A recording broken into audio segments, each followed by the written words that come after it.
What if humanity was never truly alone on the surface? What if the first civilization, the one that came before all others, never vanished, but simply moved beneath the waves? Think about it for a moment. We stand on the shores of vast oceans, staring out at horizons we can barely comprehend, and we tell ourselves we know this planet. We map the continents, name the mountains, chart the rivers. But beneath those waves lies something else entirely, a world so immense, so alien, that we have explored less than 5% of it. 5%.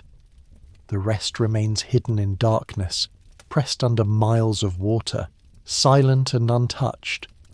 And in that silence, in that crushing depth where light cannot reach, what if something ancient still breathes? The question sounds like fantasy, like the kind of story told around campfires or whispered in the pages of old books. But what if it isn't? What if the myths we inherited, the stories of sunken cities, of civilizations swallowed by floods, of beings who retreated into the deep, what if they were never myths at all? What if they were memories, passed down through generations, distorted by time but rooted in something real? What if the first civilization, the one that walked this earth long before recorded history, never truly disappeared?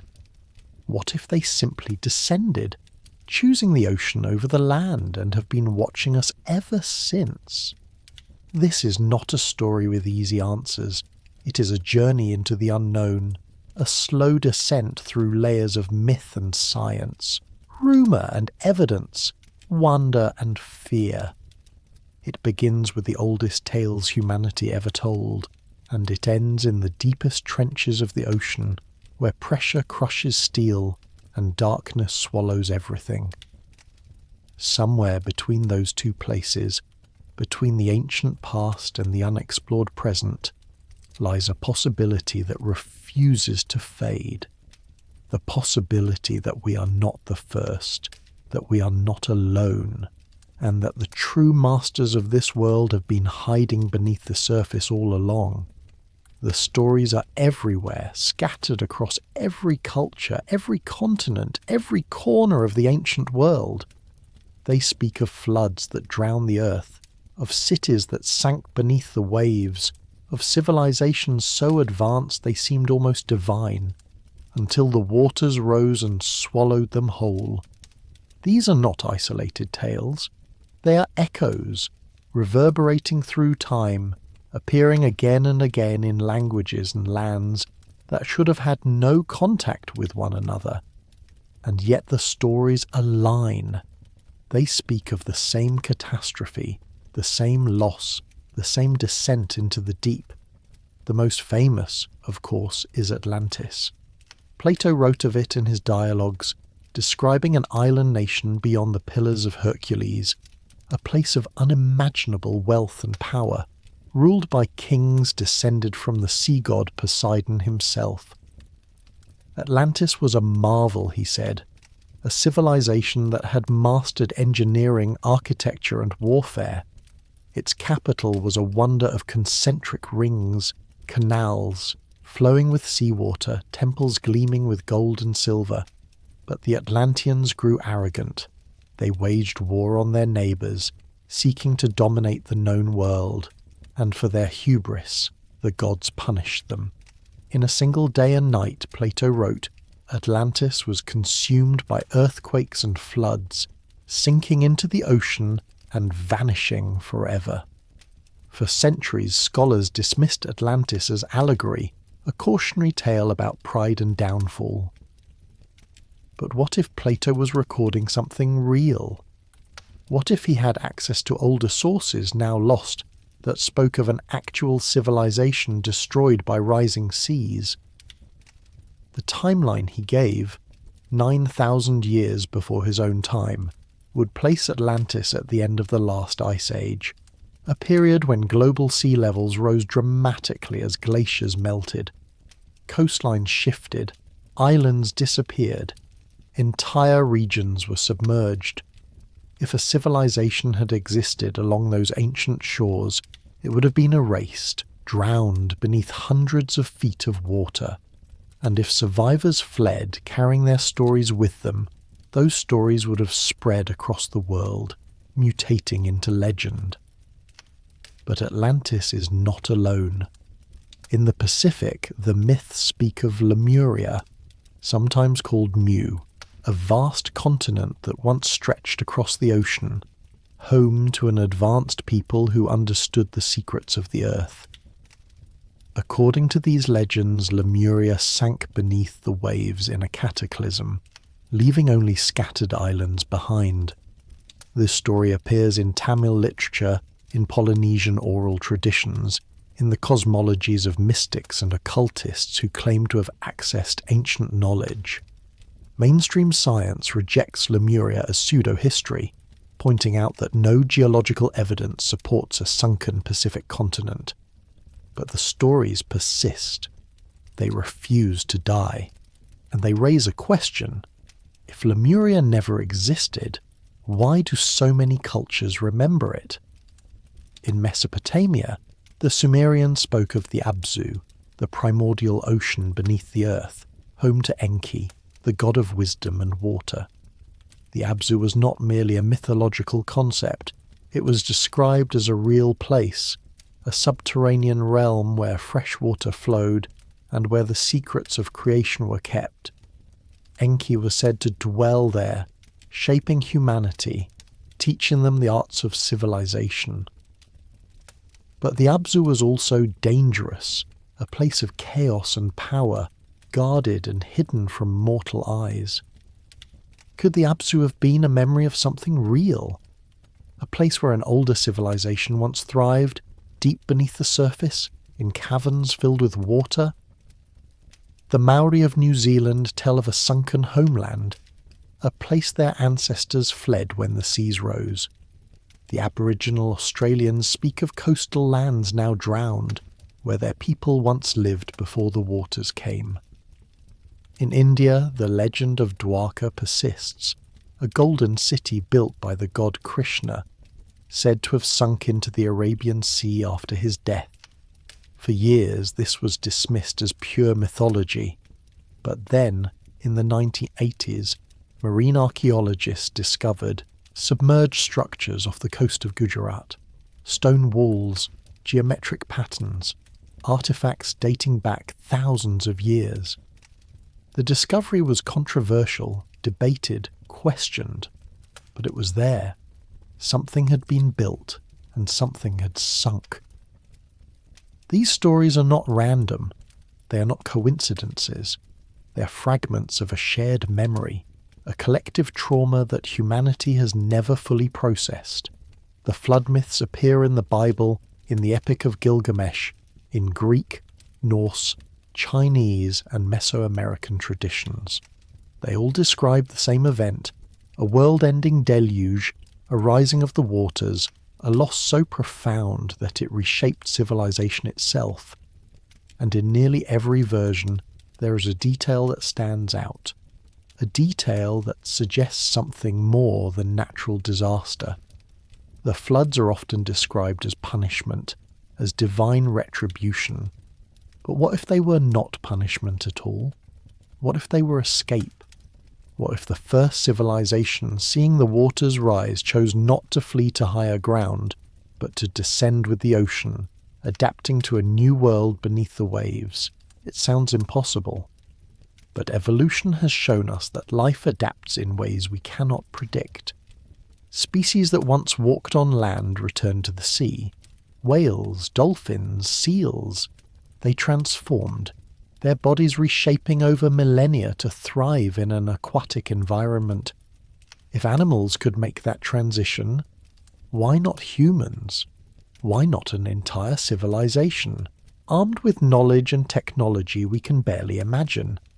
What if they built cities in the deep, harnessing geothermal vents for energy, cultivating bioluminescent organisms for light, developing ways to breathe and move and survive in a world without sun? What if they are still there, hidden in the trenches, watching us from below? The myths do not answer these questions, but they do not dismiss them either. They linger, like shadows at the edge of vision, refusing to fade. And as we move from ancient legend into modern discovery, those shadows begin to take shape. The ocean is not silent. It hums with sound, whale songs that travel thousands of miles, the grinding of tectonic plates, the rush of underwater currents. But sometimes the ocean produces sounds that do not fit, sounds that defy explanation, sounds that suggest something vast and unknown moving through the deep. In 1997, the National Oceanic and Atmospheric Administration recorded one such sound. It was picked up by hydrophones stationed across the Pacific, sensitive instruments designed to monitor underwater activity.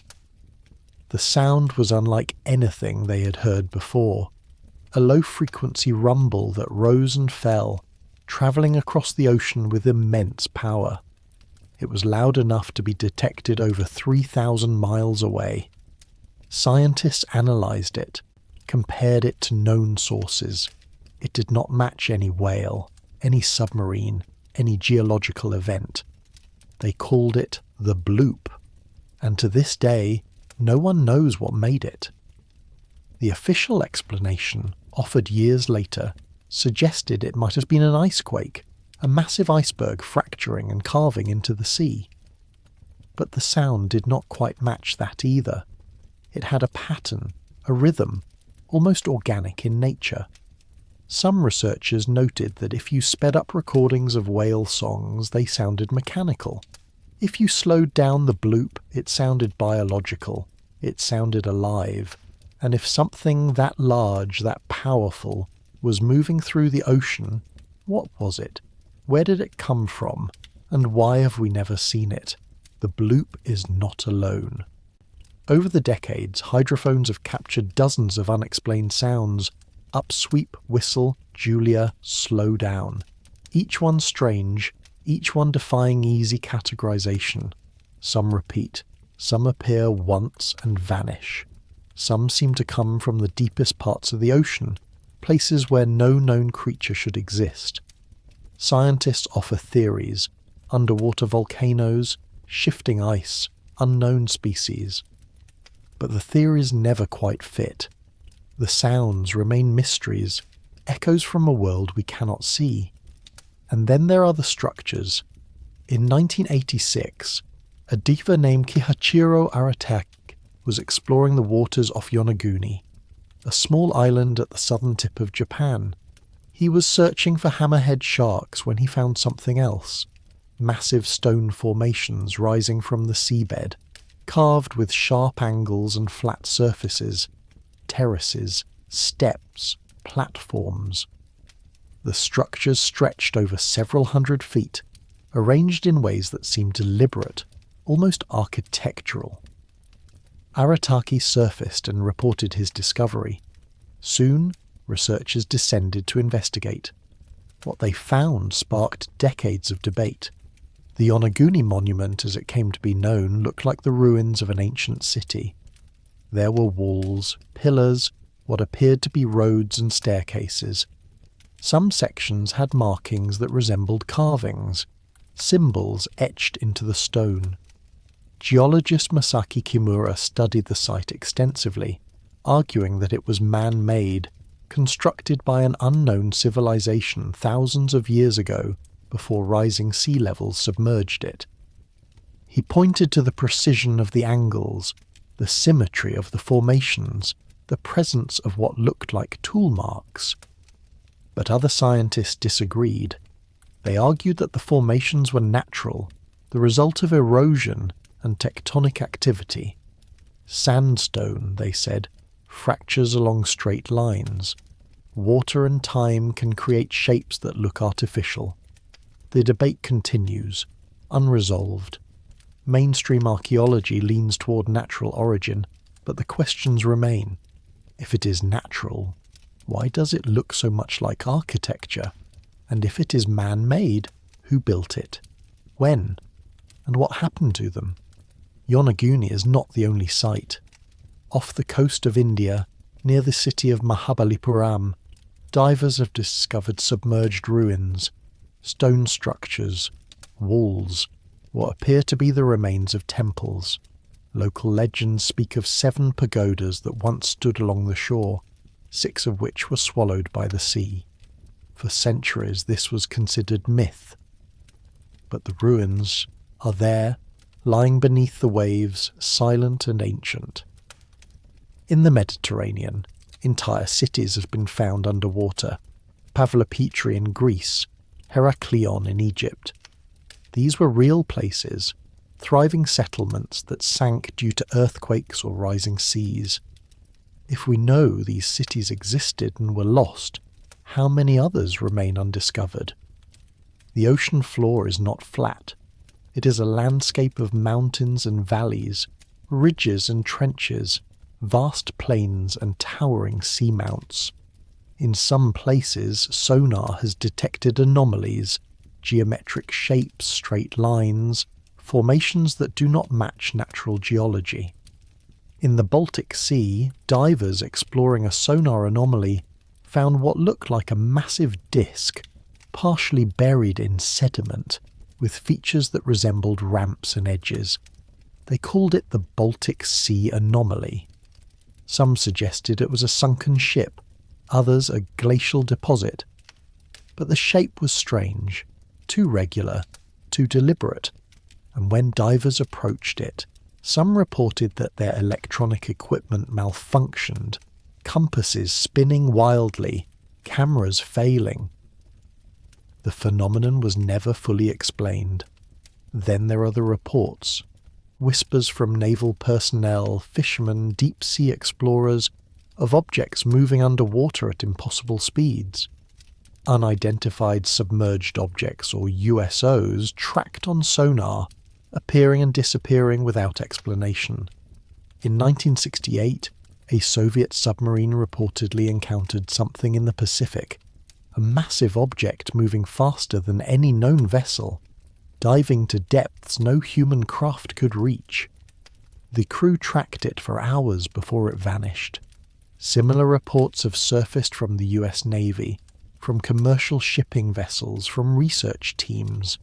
Objects that accelerate instantly, that change direction without slowing, that seem to defy the laws of physics. Are these natural phenomena?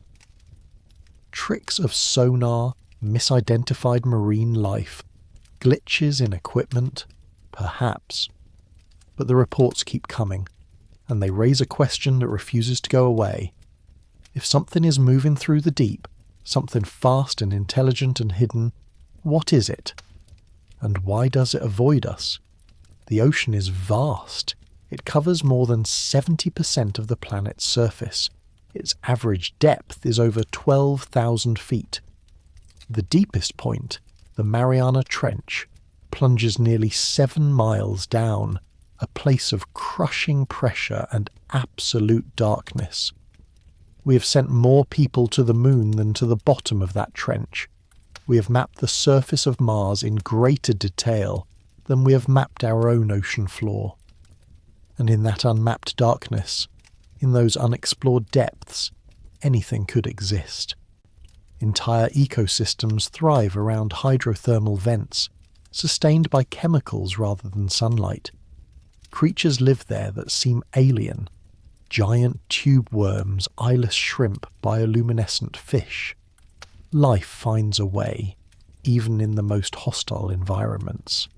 So what if an ancient civilization found a way too? What if they did not merely survive the floods, but embraced them, descending into the ocean and building a new world in the deep? What if the structures we find, the sounds we hear, the objects we track, what if they are not remnants of the past, but evidence of the present? What if the first civilization never died? What if they simply moved beyond our reach, into a realm we cannot follow, and have been living there ever since? The myths suggested it. The anomalies hint at it. And now, as we turn to science, we must ask, is it even possible? But what if they have already made contact? What if the encounters we dismiss, the sightings we rationalize, the stories we laugh at? What if they were real? What if the first civilization has been reaching out, testing us, appearing at the edges of our understanding just long enough to plant a seed of doubt, a whisper of possibility? The reports exist, scattered across decades, buried in naval archives and fishermen's tales, logged in the journals of explorers and researchers who saw something they could not explain. Most are forgotten, filed away as mistakes or hoaxes, but some refuse to fade. Some carry a weight, a consistency, a strange believability that lingers long after the rational explanations have been offered and rejected. In 1963, during a naval exercise off the coast of Puerto Rico, multiple ships and aircraft tracked something underwater. It was moving at speeds exceeding 150 knots, far faster than any submarine, any torpedo, any known technology of the era or even today. The object maneuvered with precision, diving to depths that should have crushed any vessel, then rising rapidly without slowing. The exercise was classified. The reports were sealed. But years later, witnesses came forward describing what they had seen, something massive, something intelligent, something that seemed to know it was being watched and chose to demonstrate its capabilities anyway. Similar incidents have occurred throughout history. During World War II, both Allied and Axis sailors reported encounters with what they called ghost rockets and foo fighters, objects that followed their ships, dove beneath the waves, reappeared miles away. At the time, each side assumed they were secret weapons of the enemy. But after the war, when records were compared, it became clear that neither side had possessed such technology. The objects remained unexplained. The encounters remained in the files, gathering dust. In 1967, a group of Canadian fishermen off the coast of Shag Harbour, Nova Scotia, witnessed something fall from the sky and crash into the ocean. It glowed as it descended, leaving a trail of light, then disappeared beneath the surface. The impact was seen by dozens of people. The Royal Canadian Mounted Police investigated, assuming it was a downed aircraft. Divers searched the area. They found nothing. No wreckage, no debris, no oil slick. But local fishermen reported strange lights beneath the water in the days that followed, moving in patterns, pulsing with colour. The official investigation was closed without conclusion. The object was never found. Or perhaps it was never lost. And then there are the abductions, not the sensationalized stories of alien encounters, but the quieter, stranger tales of people who went missing near water and returned with gaps in their memory, with stories of descent, of pressure, of breathing underwater, of seeing structures and lights and beings that moved through the deep with purpose. Most are dismissed as hallucinations, as psychological breaks, as fiction, but the consistency is unsettling. They describe similar things, cities that glow with bioluminescence, beings that communicate without speaking, a sense of being studied, examined, then released, back to the surface with no explanation and no proof. Yeah, one such account comes from a deep sea researcher named Dr. Elena Vasquez, who disappeared during a solo dive in 2003 off the coast of Chile. She was exploring a previously unmapped section of the Atacama Trench when she lost contact with her support vessel. Her submersible was designed to withstand the pressure at those depths. Equipped with emergency beacons and redundant systems, she was experienced, cautious, thorough. And then she vanished. The search lasted 3 weeks. They found nothing. 6 months later, she reappeared. She was discovered on a beach in Peru, hundreds of miles from where she had disappeared, with no memory of how she had gotten there. Her submersible was never found. She was dehydrated, disoriented, but physically unharmed. When authorities questioned her, she spoke in fragments, describing lights in the darkness, structures that seemed to grow from the rock, a sensation of being pulled deeper, not by force but by curiosity.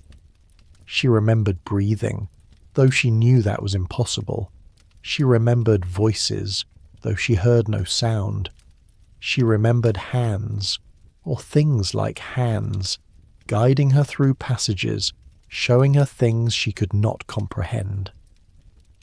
The official report concluded that she had experienced a psychological episode, possibly caused by nitrogen narcosis or equipment malfunction, and had somehow reached the surface and drifted to shore. But Dr. Vasquez never dove again. She left her research position, moved inland, and refused to speak publicly about what happened.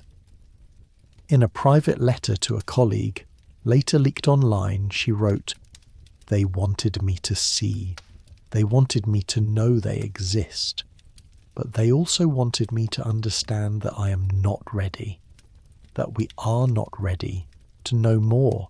Not yet." These stories are easy to dismiss. Individually they prove nothing.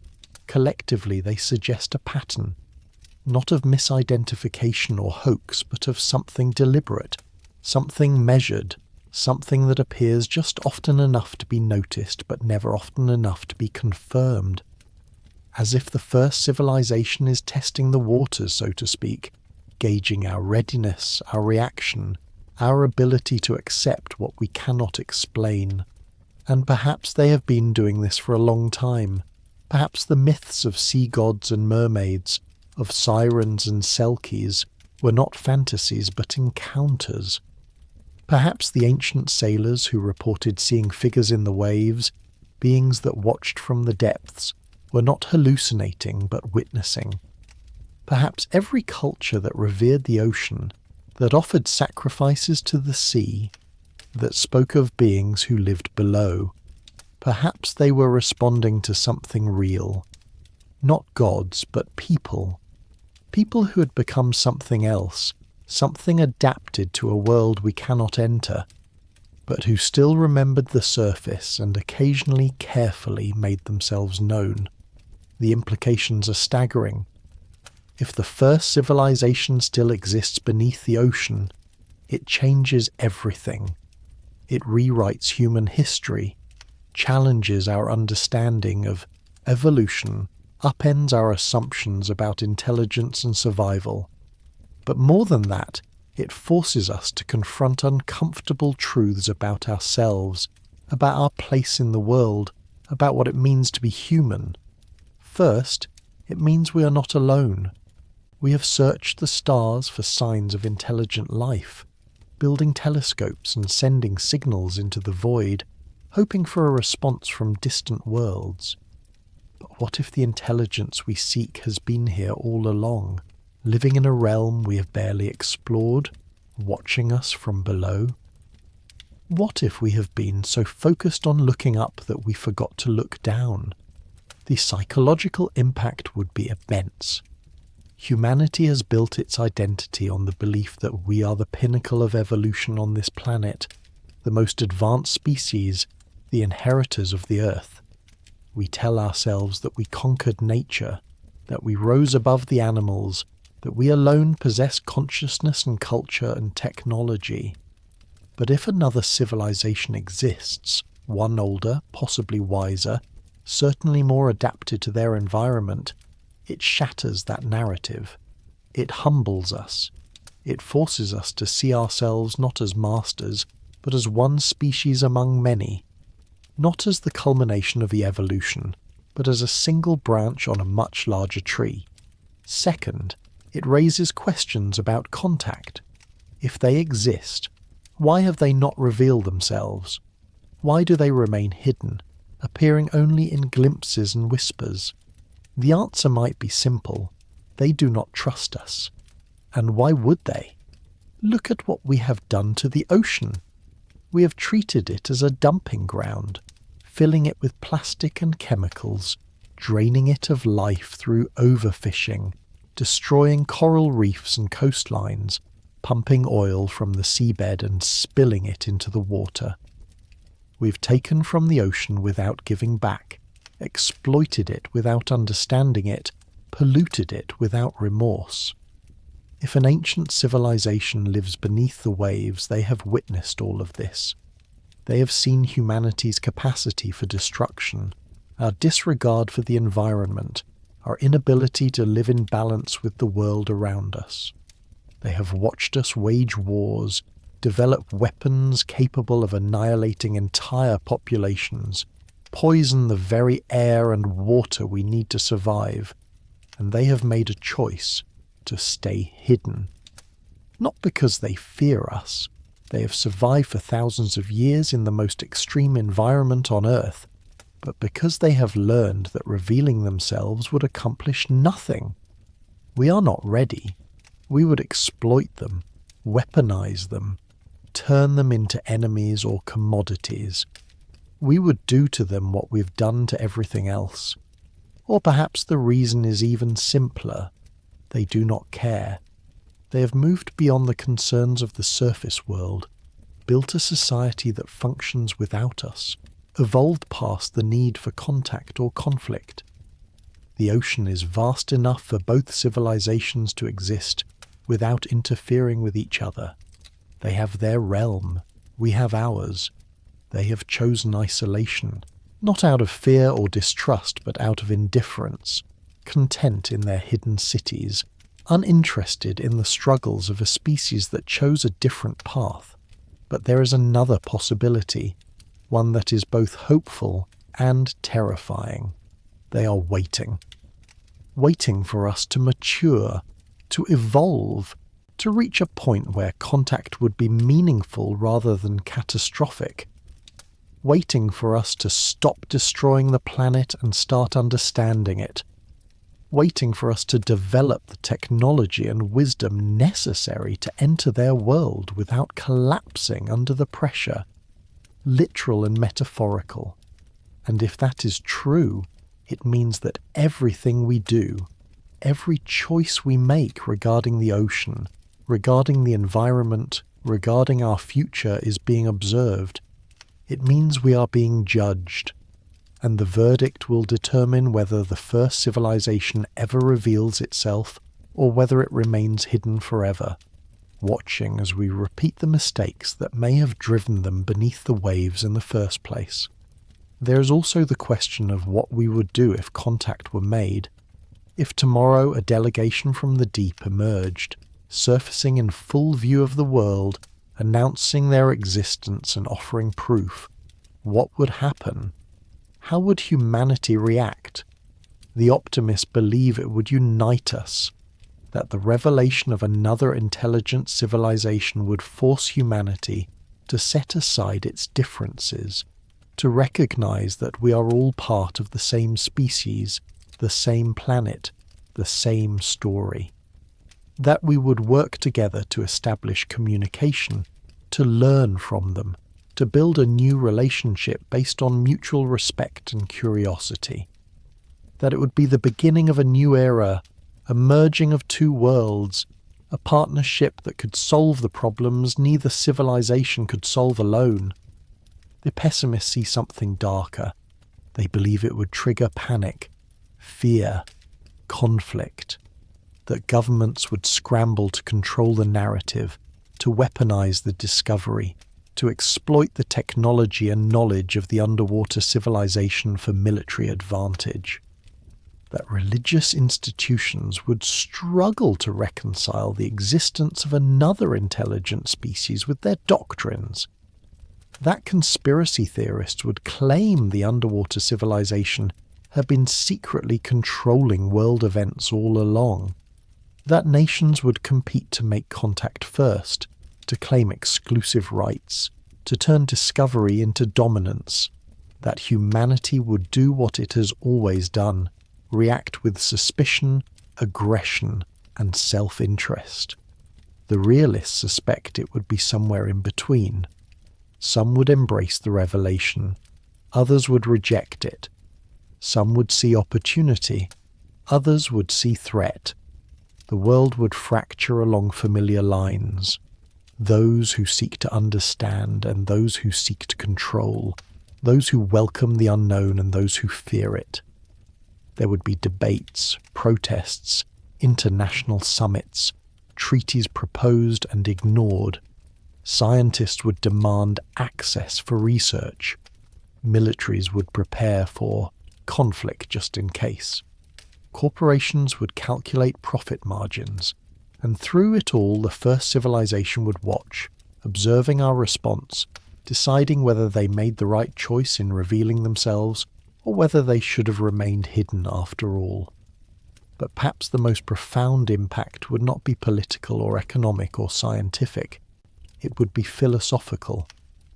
The existence of another civilization, one that survived a cataclysm, adapted to an alien environment, and built a society in the deep, would prove that life is more resilient than we thought. That intelligence can take many forms. That survival is not about dominating the environment, but about harmonizing with it. That the choices we make today determine not just our future, but whether we have a future at all. The first civilization, if it exists, is a mirror. It reflects what we could become if we adapted instead of resisted, if we descended instead of fled, if we chose transformation over extinction. It shows us that the end of one world can be the beginning of another, that catastrophe does not have to mean annihilation, that civilization can survive even when everything changes.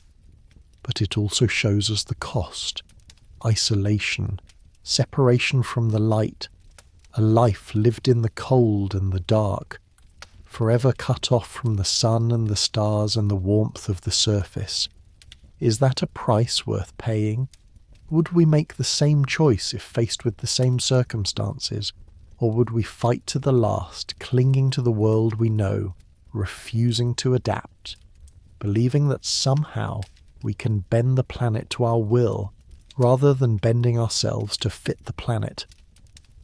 The ocean does not care about these questions. It existed long before humanity, and it will exist long after. It does not judge, does not take sides, does not favour one species over another. It simply is. Vast, deep, patient, eternal, and in its depths it holds secrets that may never be revealed, mysteries that may never be solved, possibilities that may never be confirmed. But the ocean also connects. Every drop of water that falls as rain eventually finds its way to the sea. Every river, every stream, every underground aquifer, all roads lead to the ocean. It is the circulatory system of the planet, the medium through which life flows, the cradle from which all life emerged and to which all life returns. We are made of water, our bodies echoing the salinity of the ancient seas. We carry the ocean within us, in our blood and our cells and our tears. We are, in a sense, creatures of the deep, even if we live on the surface. And perhaps that is why the idea of an underwater civilization haunts us so deeply. It is not just about discovering something external, something other. It is about reconnecting with something we lost, something we left behind when we crawled onto land and forgot where we came from. The ocean is our origin, and the thought that part of humanity might have returned to it, might still live within it, is the thought of a reunion, a coming home. There are those who believe that the future of humanity lies not on land but in the sea, that as climate change accelerates, as sea levels rise, as coastal cities flood and temperatures soar, we will be forced to adapt just as the first civilization may have adapted, that we will build floating cities, underwater habitats, structures that move with the currents and draw energy from the tides, that we will learn to live in harmony with the ocean rather than in opposition to it, that we will, in a sense, return to the sea, completing a cycle that began billions of years ago when the first organisms swam in the primordial waters. If that future comes to pass, we may one day meet the first civilization not as strangers but as neighbours. We may descend into the deep and find them waiting, no longer hidden but ready to welcome us, to teach us, to share the knowledge they have accumulated over millennia. We may discover that they have been preparing for this moment, knowing that eventually, inevitably, humanity would be forced to leave the land and join them below. That they have been patient, watching and waiting, ready to extend a hand when we finally arrive. Or we may descend and find nothing, no cities, no technology, no ancient beings waiting in the dark. We may find only rock and water, creatures that swim and hunt and die, the natural world in all its beauty and brutality, but nothing more. We may confirm that the myths were only myths, that the anomalies were only misunderstandings, that the sounds were only ice and stone. We may prove, once and for all, that we are alone, that there is no hidden civilization, that the ocean holds no secrets beyond the ones we have already discovered. But even then, the mystery will remain, because the ocean is too vast, too deep, too unknowable for us to ever search every corner, to ever say with certainty that nothing is there. There will always be trenches we have not explored, canyons we have not mapped, depths we have not reached. There will always be the possibility, however remote, that somewhere in the darkness something waits, something ancient, something intelligent, something that has been there all along, hidden just beyond the reach of our instruments and our understanding. Let us imagine then a final scenario, not as fact, not as prediction, but as thought experiment. Let us imagine that one day humanity finally makes contact, not through sonar or submarines, not through chance encounters or fleeting glimpses, but through deliberate, unmistakable communication. The first civilization decides the time has come. They surface, not literally perhaps, but digitally, broadcasting a signal that cannot be ignored, a message that reaches every nation, every screen, every device on the planet simultaneously. The message is simple. We are here. We have always been here. And we are ready to talk. The world stops. Everything else becomes irrelevant. Politics, economics, entertainment, conflict. Humanity fixates on a single question. What do they want? The answer comes quickly. They want nothing. Or rather, they want only what we can freely give: recognition. They are not interested in conquest or trade or sharing technology. They do not need our resources. They do not fear our weapons. They simply want to be acknowledged, to end the isolation, to establish a relationship based not on dominance or dependence, but on mutual existence. Two civilizations sharing one planet, living in separate worlds, but connected by history and by the ocean that links all things. Ambassadors are chosen, submersibles are prepared. The first humans descend to meet them, not as invaders but as guests, guided by coordinates provided in the message. The journey takes hours, sinking past the sunlight zone through the twilight, into the midnight depths where no natural light penetrates.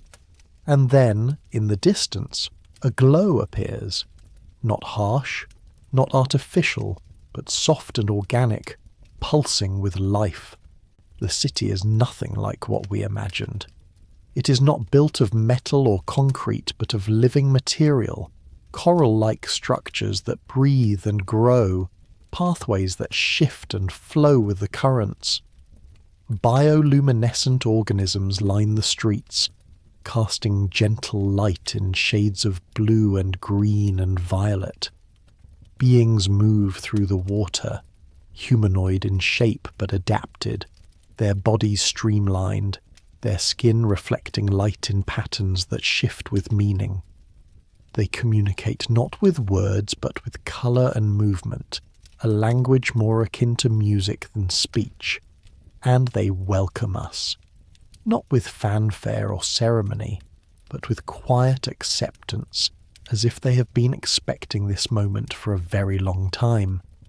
They show us their world, the gardens where they cultivate food, the energy stations built around hydrothermal vents, the archives where they have preserved their history, carved into stone and encoded in DNA. They tell us their story, how they survived the floods, how they chose the ocean, how they built a new civilization in the deep, and they ask us about ours, how we lived, how we struggled, what we learned. The exchange is cautious at first, tentative. Trust must be earned on both sides. But slowly, over months and years, a relationship forms, not a merging, not an alliance, but an acknowledgement.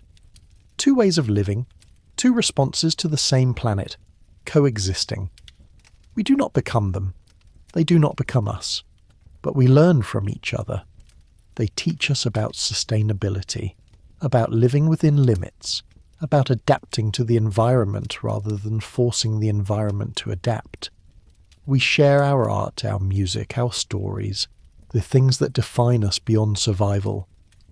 And perhaps, in time, the boundary between surface and deep begins to blur. Perhaps humans venture further into the ocean, not to exploit but to understand. Perhaps some choose to stay, to join the underwater civilization, to undergo the transformations necessary to live in the deep. Perhaps members of the first civilization choose to visit the surface, to experience the sun and the wind, to walk on land for the first time in millennia.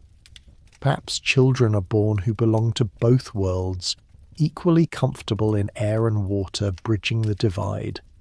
Or perhaps it does not go that way at all. Perhaps contact is brief, cordial, and final.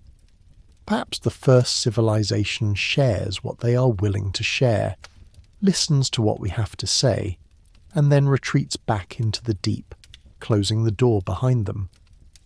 Perhaps they decide that coexistence is impossible, that our two species are too different, that the risk of conflict outweighs the benefit of communication. Perhaps they leave us with a warning, protect the ocean or lose it, respect the deep or face the consequences. And then they disappear, and we are left to wonder if they are still there, watching, or if they have moved deeper still, beyond our reach, into places we will never find. But this is all speculation, imagination, a story we tell ourselves because the alternative, that the ocean is empty, that we are alone, that there is no hidden civilization, is somehow less interesting, less wondrous, less comforting. We want the mystery. We need it. Because mystery is hope. It is the possibility that there is more to the world than what we see, more to existence than what we understand, more to the story than what we have been told. The first civilization may not exist, probably does not exist. Logic and evidence suggest that the structures are natural, the sounds are geological, the myths are metaphors, that we are alone on this planet, the only species to achieve technological civilization, the only ones asking these questions. And if that is true, it places an enormous responsibility on our shoulders. It means we are the custodians of this world, the only ones who can choose its future. It means the ocean is ours to protect or destroy, and the choice will define not just our survival, but the survival of everything that lives within it. But what if we are wrong? What if the absence of proof is not proof of absence? What if the first civilization is there, hidden in the places we have not looked, living in ways we have not imagined, waiting for us to be ready? What if the ocean holds not just the history of life on Earth, but the future of intelligence itself? These questions do not demand answers. They demand attention. They demand that we take the ocean seriously, that we explore it with respect rather than arrogance, that we listen to its rhythms and learn its secrets. They demand that we recognize our ignorance, acknowledge the limits of our knowledge, and approach the unknown with humility and wonder. Because whether the first civilization exists or not, the ocean remains. It remains vast, deep, powerful, alive. It remains the largest habitat on the planet, the source of weather and climate, the foundation of the food chain, the engine of life itself. It remains mostly unexplored, mostly misunderstood, mostly taken for granted, and it remains, in a very real sense, our future. As the land becomes more crowded, more hostile, more degraded, the ocean offers space and resources and possibilities. It offers a frontier, a challenge, a chance to reimagine what civilization can be. And perhaps that is the real lesson of the first civilization, whether they exist or not. That survival is not about clinging to the past, but about adapting to the future. That catastrophe can be an ending or a beginning, that when the world changes we can change with it, or be left behind.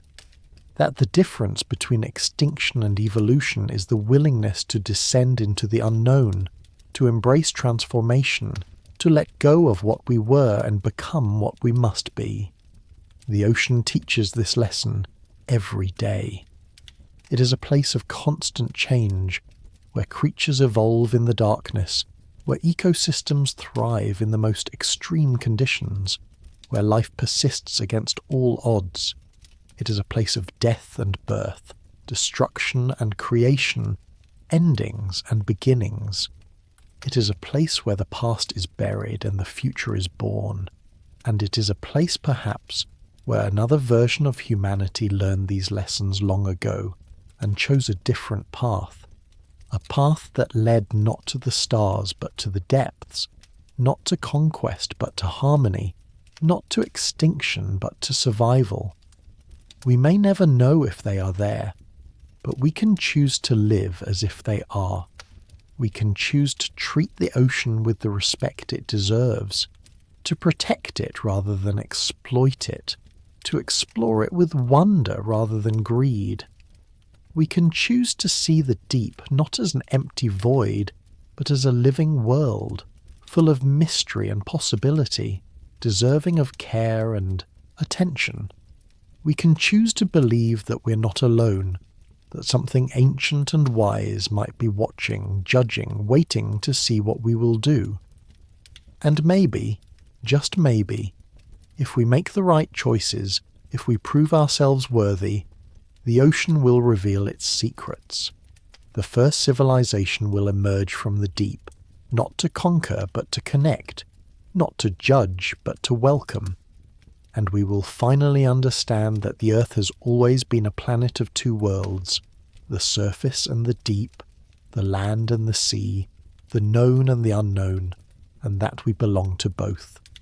Until then, the mystery endures, the ocean breathes, the depths remain unexplored, and somewhere, in the darkest trenches and the hidden canyons, in the places where light cannot reach and pressure crushes everything but life itself, something might be stirring, something might be waiting, something might be watching, and the story continues, unwritten, unfinished, as deep and endless as the sea. But let us go deeper. Let us move past the question of whether they exist and ask instead, how? How could a human civilization, or something that was once human, survive beneath the ocean? What would the transformation require? What biological miracles, what technological leaps, what desperate adaptations would be necessary to leave the surface behind and build a life in the crushing darkness of the deep? The answer begins with evolution, but not the slow, patient evolution that takes millions of years. It begins with crisis, with necessity, with a choice made at the edge of extinction: adapt or die. Imagine the moment. The waters are rising, the ice sheets are melting, the coastlines where your civilization has thrived for generations are disappearing beneath the waves. You watch your cities flood, your farmlands drown, your monuments to permanence proven temporary. You have a choice. You can flee inland, competing with other survivors for dwindling land, fighting wars over what remains. Or you can do something unprecedented, something desperate. You can follow the water down. But humans cannot breathe underwater. We cannot withstand the pressure at depth. Our bodies are designed for air, for warmth, for light. To survive in the ocean would require us to become something else. And perhaps, just perhaps, an ancient civilization possessed the knowledge to make that transformation possible. Consider what we know about the human body. We are more aquatic than we admit. Human fetuses develop in amniotic fluid, a saltwater environment that mirrors the ocean. Newborns can instinctively hold their breath underwater, a reflex called the bradycardic response that slows the heart and redirects oxygen to vital organs. We lose this ability as we age, but it proves that our biology remembers the water, carries instructions for aquatic survival buried in our DNA. Free divers have pushed the limits of human aquatic adaptation. They can hold their breath for over 10 minutes, dive to depths exceeding 700 feet on a single breath. Their bodies responding to pressure and oxygen deprivation in ways that seem superhuman. Their spleens contract, releasing stored red blood cells. Their heart rates drop to as low as 14 beats per minute. Blood shifts from the extremities to the core, protecting vital organs. Their lungs compress to the size of fists, yet do not collapse. The human body, it turns out, is more capable of aquatic adaptation than we ever imagined. But free diving is temporary. To live underwater permanently would require something more. Gills, perhaps. Biological structures capable of extracting oxygen directly from water. This sounds like science fiction, but nature has provided blueprints. Some amphibians can breathe through their skin, absorbing oxygen directly from water. Certain fish have developed bimodal respiration, using both gills and primitive lungs, and human technology has begun to experiment with liquid breathing, using oxygen-rich perfluorocarbon fluids that can fill the lungs and sustain life. It is crude, experimental, uncomfortable, but it works. The mysis survived. The dogs survived. And if an ancient civilization possessed biotechnology more advanced than ours, if they understood genetic manipulation in ways we are only beginning to grasp, could they have re-engineered themselves? Could they have given themselves gills, or lungs that could process water, or skin that could breathe? Then there is pressure. At the ocean surface, we experience 1 atmosphere of pressure, 14.7 pounds per square inch. For every 33 feet of depth, that pressure increases by another atmosphere. At 1,000 feet, the pressure is crushing, over 30 atmospheres, enough to compress air to a fraction of its volume, to rupture human lungs, to turn nitrogen in the bloodstream into a poison. At the deepest points of the ocean, 7 miles down, the pressure exceeds 1,000 atmospheres. It would crumple a human body like paper. But again, nature shows us that adaptation is possible. Deep-sea fish have no air pockets, no swim bladders that would collapse under pressure. Their bodies are filled with water, making them neutrally buoyant, equalizing internal and external pressure. Their cell membranes contain unique lipids that remain flexible under conditions that would solidify normal fats. Their proteins are structured to function in the cold and crushing environment where ordinary enzymes would fail. They are not fighting the pressure, they are living with it, their entire biology redesigned for the deep. Could humans do the same? Could an ancient civilization have bioengineered themselves, removing air pockets from their bodies, restructuring their tissues to withstand pressure, redesigning their biochemistry for life at depth? It would require knowledge we do not possess, technology we cannot imagine. But if such knowledge existed in the distant past, if a pre-flood civilization had mastered genetics and biological engineering, then the transformation would be possible. Difficult, perhaps irreversible, certainly terrifying, but possible. And then there is temperature. The deep ocean is cold, hovering just above freezing in most places. Surface-dwelling humans would die of hypothermia within minutes. But again, adaptation exists. Seals and whales maintain body heat through thick layers of blubber, through countercurrent heat exchange systems in their flippers that minimize heat loss. Some fish produce antifreeze proteins that prevent ice crystals from forming in their blood. The human body can adapt to cold through repeated exposure, increasing brown fat deposits, improving circulation. And an underwater civilization could go further, engineering biological insulation, developing metabolic processes that generate more heat, or even embracing the cold, allowing their body temperature to drop, slowing their metabolism, living in a state between warm-blooded and cold-blooded existence. The transformation would not be easy. It would require generations, perhaps. The first volunteers would be pioneers, test subjects, martyrs. Some would fail, their bodies rejecting the changes, unable to adapt, but some would succeed, and their children would be born different, more adapted, carrying the modifications in their genes, and their children's children would be more adapted still. Natural selection would accelerate the process, favouring those who could dive deeper, hold their breath longer, withstand greater pressure and cold. Within a few generations, they would no longer be quite human. Within a few more, they would be something else entirely. A new species, born from necessity, shaped by the ocean, belonging to the deep. But biology alone would not be enough. They would need technology as well. Shelters that could withstand the pressure and provide stable environments, energy sources to power their cities, food production systems to sustain a population, communication methods that worked underwater, transportation that could move through the viscous resistance of water at depth. They would need to build an entire technological infrastructure from scratch, one suited to an environment fundamentally hostile to the civilization they once knew. And perhaps they succeeded.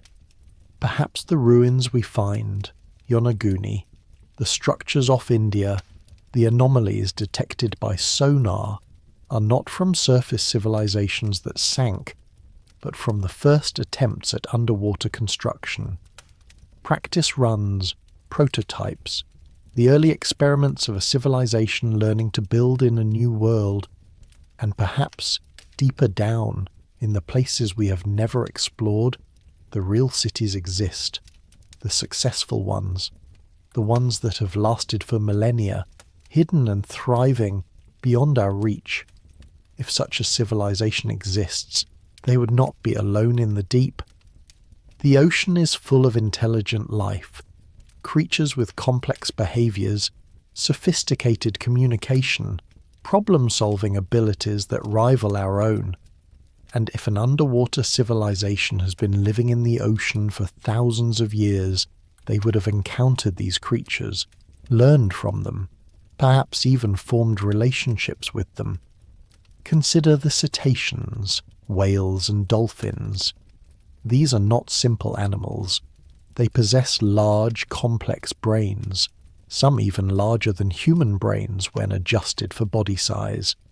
They live in social groups, with cultures that vary between populations. They communicate using sophisticated vocalizations, dialects that differ between regions, names for individuals, possibly even grammar and syntax. They demonstrate self-awareness, passing the mirror test, recognizing themselves as distinct entities. They show empathy, helping injured members of their pod, even assisting other species. They mourn their dead, carrying deceased calves for days, refusing to let go. Whales sing songs that travel thousands of miles through the ocean, complex compositions that change over time, evolving like human music, spreading through populations as whales learn new patterns from each other. Scientists have recorded whales from different oceans converging on migration routes and exchanging songs, a global network of acoustic culture spanning the planet. We do not fully understand what they are saying, but we know it is meaningful, deliberate, sophisticated. They are telling each other something.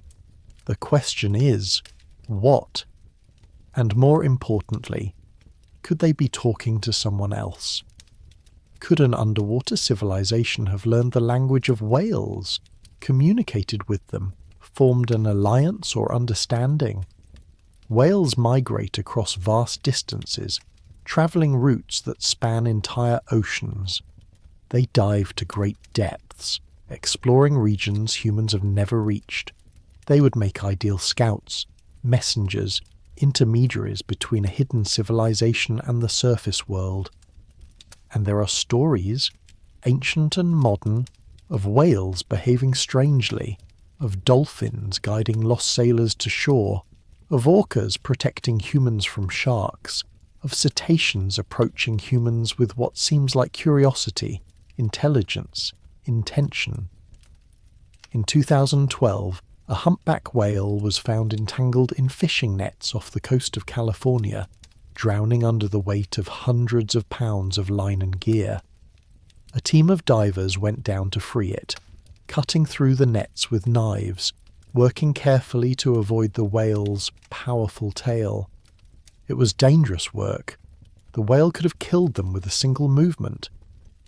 But it remained still, seeming to understand that the divers were helping, and when the last net was cut away, when the whale was finally free, it did something unexpected. It swam to each diver individually, making eye contact, gently touching them with its fins, as if expressing gratitude. The divers reported feeling an intelligence behind those eyes, a presence that was aware, deliberate, communicative. One diver described it as the most profound moment of his life, like being acknowledged by another person. Could such intelligence be natural? Or could cetaceans have been taught, guided, elevated by contact with an underwater civilization? Could they serve as the eyes and ears of the deep, reporting back to their hidden allies, watching the surface dwellers, carrying messages between two worlds?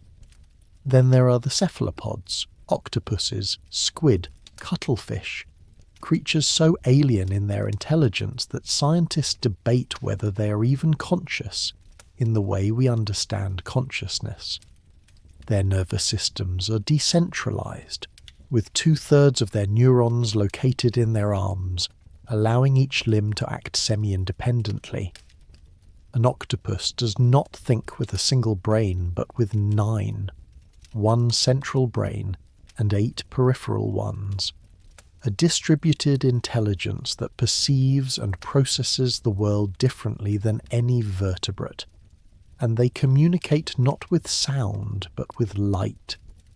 Their skin contains millions of chromatophores, cells that can change colour and pattern in milliseconds, creating displays of astonishing complexity. An octopus can turn its entire body into a moving canvas, generating ripples of colour, textures that mimic rocks or coral, patterns that pulse and shift. Scientists believe this is primarily for camouflage and mating displays, but some researchers suspect it might also be a form of communication, a visual language written directly on the skin, too fast and complex for humans to decode. Imagine an underwater civilization that had learned this language, that could communicate with cephalopods using bioluminescent displays, patterns of light and colour conveying meaning. Imagine octopuses serving as spies or scouts, their boneless bodies capable of squeezing through impossibly tight spaces, their intelligence allowing them to solve problems, open containers, manipulate objects. Imagine giant squid, creatures of nightmare size, serving as guardians of deep-sea cities, their presence keeping curious humans away, their rare appearances on the surface generating legends of sea monsters. There are accounts, dismissed as folklore, of fishermen encountering octopuses that behaved with unnatural intelligence, that seemed to recognize traps and avoid them, that appeared to deliberately sabotage nets, that left markings or arrangements of stones that looked almost intentional, almost like messages. Most scientists attribute this to anthropomorphism, to humans seeing intelligence where there is only instinct. But what if some of those accounts were accurate? What if some cephalopods have been taught, trained, enlisted by a civilization that understands them better than we do? And then there are the unknowns. The ocean is full of creatures we have seen only rarely or not at all. Giant squid, reaching lengths of 40 feet or more, have been photographed alive only a handful of times. Colossal squid, even larger, are known only from carcasses that wash ashore or are found in the stomachs of sperm whales. What else exists in the deep that we have never seen? What other intelligences might swim in the darkness, undetected, uncategorized, unknown? Sonar has detected massive organisms moving through the ocean, organisms too large to be any known species.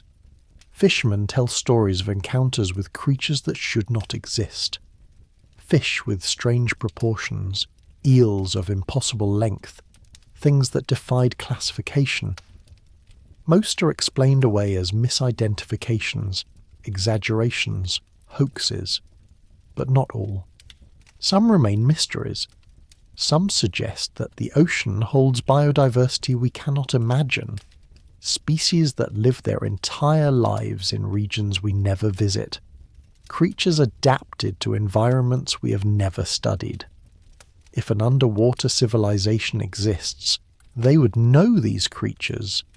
They would have catalogued them, studied them, perhaps domesticated or befriended them. They would possess knowledge of marine biology that would make our scientific understanding look primitive, and they might use that knowledge in ways we cannot predict, engineering new species, forming symbiotic relationships, integrating life and technology in ways that blur the boundary between biology and machine. But where? Where could such a civilization hide? The ocean is vast, but it is not infinite. We have satellites that map the surface, sonar that penetrates the depths, submarines that explore the trenches. Surely we would have found something, some structure, some signal, some undeniable proof, unless they are hiding in places we cannot easily search, unless they have chosen locations so remote, so hostile, so inaccessible that even our best technology struggles to reach them. The Mariana Trench is the most obvious candidate. It is the deepest place on Earth, plunging nearly 7 miles beneath the surface, deeper than Mount Everest is tall. Only 4 descents to the bottom have ever been made, 3 manned, 1 unmanned. The most recent was in 2019, and even with modern technology, the journey took 4 hours of descent through absolute darkness, the pressure increasing with every meter, the temperature dropping to just above freezing. At the bottom, The pressure is over 1,000 times that at sea level, 16,000 pounds per square inch, enough to crush almost anything. But life exists there. The first explorers to reach the bottom found fish, amphipods, sea cucumbers, creatures living in conditions that should be lethal. If life can exist at the bottom of the Mariana Trench, could civilization? Could a city be built there, carved into the rock, powered by geothermal vents, protected from the surface by miles of water and darkness? The trench is over 1,500 miles long and 43 miles wide. Most of it has never been explored in detail. We have better maps of Mars than we do of the Mariana Trench.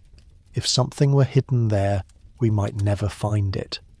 Then there are the mid-ocean ridges, underwater mountain ranges where tectonic plates pull apart, creating volcanic activity and hydrothermal vents. These ridges stretch for over 40,000 miles across the ocean floor, forming the longest mountain range on the planet. They are tectonically active, unstable, prone to earthquakes and eruptions. But they are also rich in energy and minerals, producing heat and chemicals that support thriving ecosystems. A civilization that learned to harness geothermal energy could build cities along these ridges, drawing power from the Earth itself, using volcanic heat to generate electricity, to warm their habitats, to support life. Most mid-ocean ridges are poorly mapped. They lie at depths of 8,000 to 10,000 feet, beyond the reach of casual exploration. The water is too deep for conventional diving, the terrain too rugged for easy navigation. And the volcanic activity creates constant change. New rock forming, old structures buried, the landscape shifting over time. If a civilization built along the ridges, their cities would be constantly evolving, adapting to the dynamic environment hidden among the natural formations, indistinguishable from the geology unless you knew what to look for.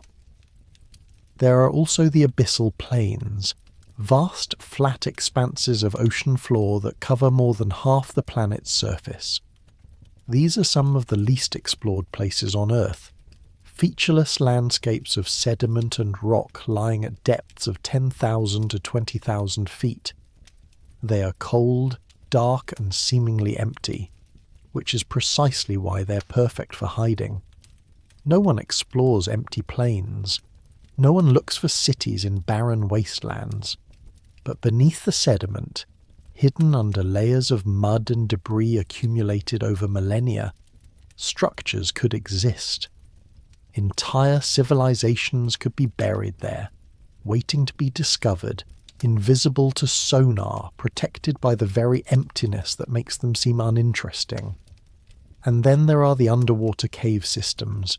Caves exist throughout the ocean floor, formed by lava tubes, limestone erosion, tectonic fractures. Some are small, barely large enough for a human to squeeze through. Others are vast, extending for miles through the rock, creating labyrinths of passages and chambers. The Bahamas alone contain thousands of underwater caves, many of which have never been fully explored.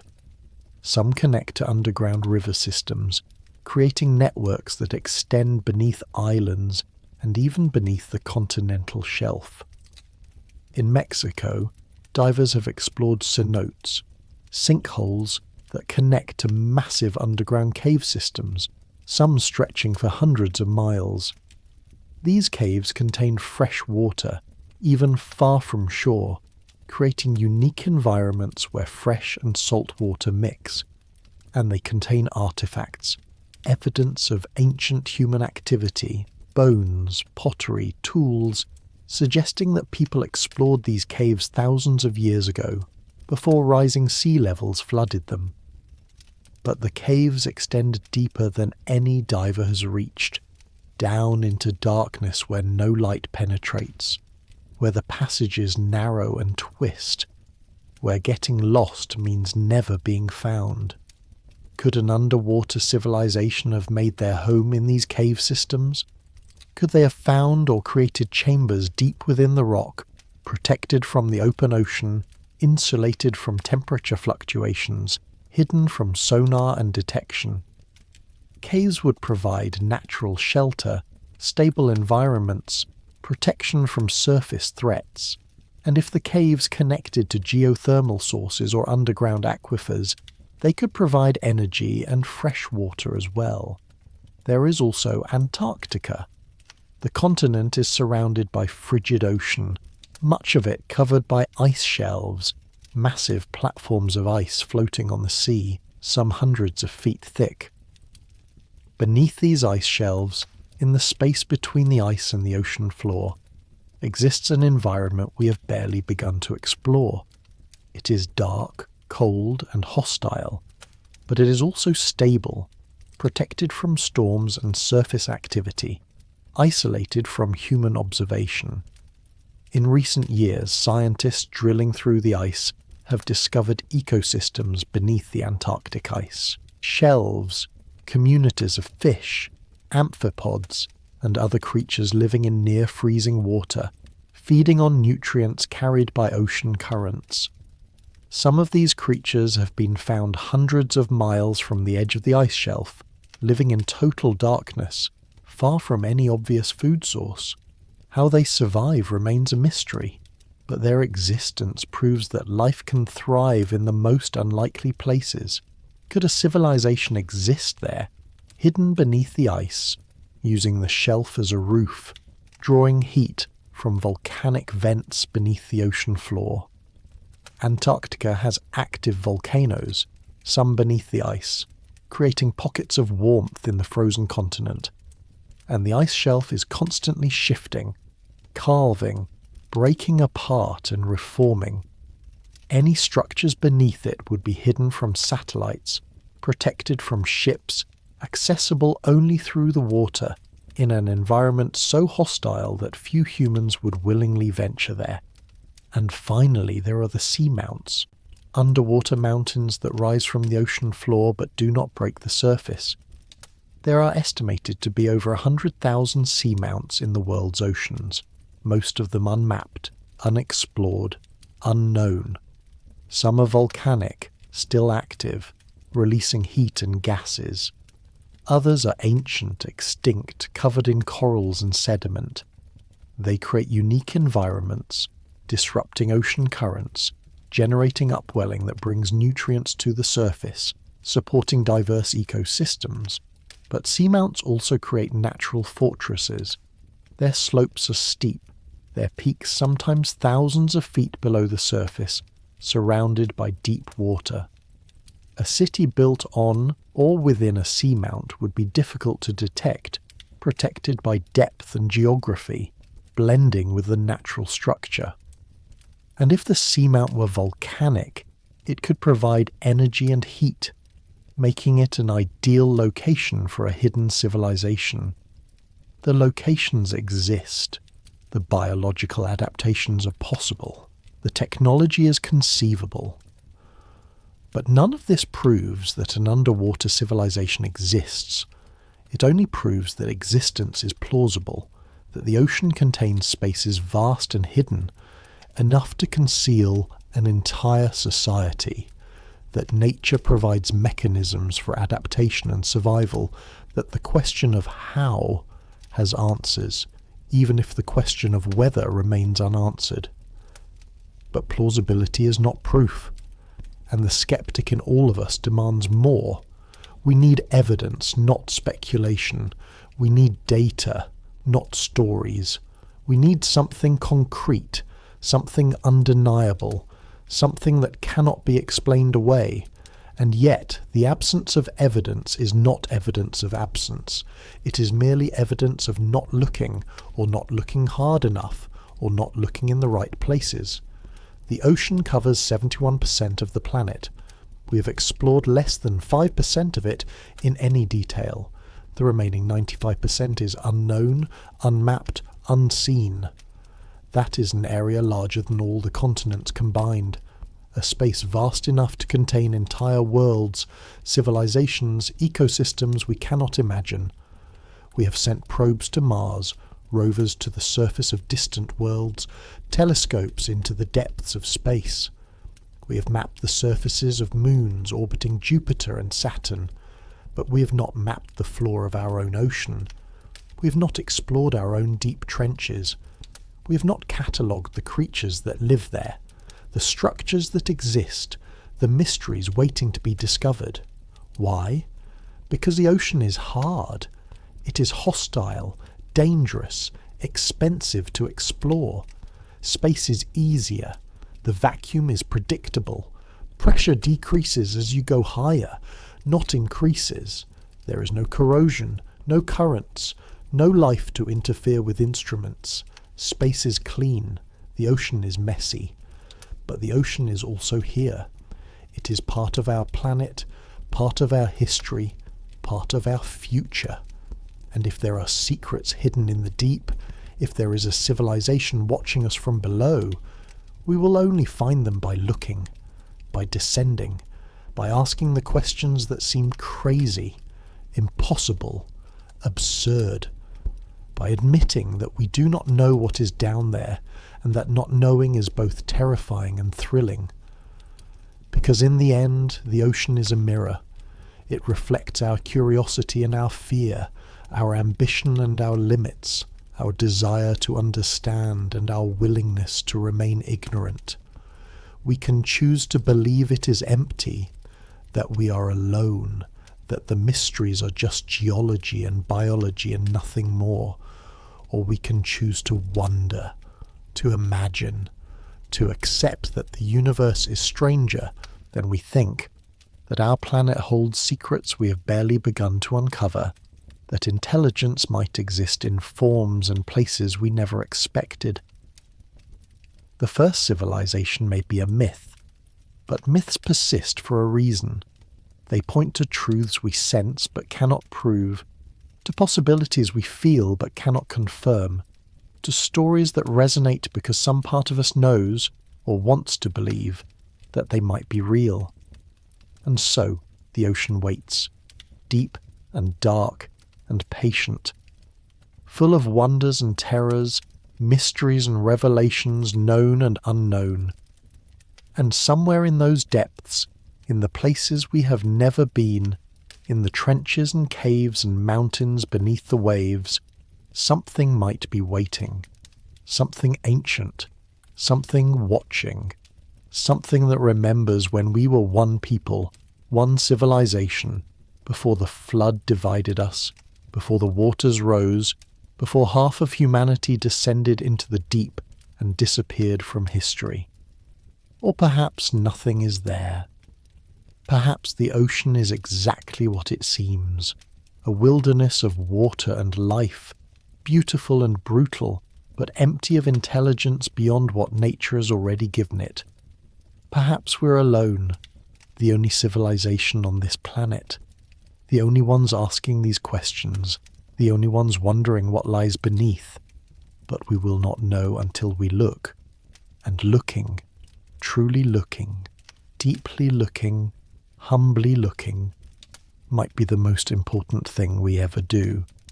Not because we will find the first civilization, but because we will find the ocean, and in finding the ocean, we will find ourselves. But if they exist, what would they have become? Not just biologically, not just geographically, but culturally, psychologically, spiritually.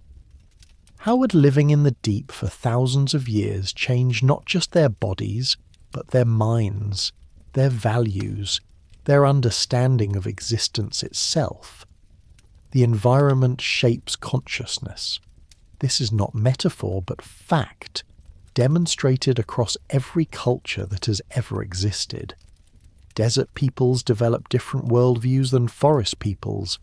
Island cultures think differently than continental ones.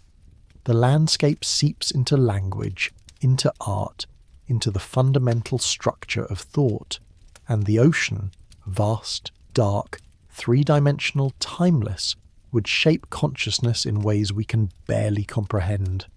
First, there is the question of time. On the surface, we measure our lives by the sun, days and nights, seasons and years, the rhythm of light and dark that governs agriculture, sleep, activity, ritual. Our calendars are solar. Our clocks divide the day into hours determined by the Earth's rotation. Our entire conception of time is built on the presence of the sun. But in the deep ocean, there is no sun, no day, no night, no seasons. The temperature remains constant. The darkness is absolute.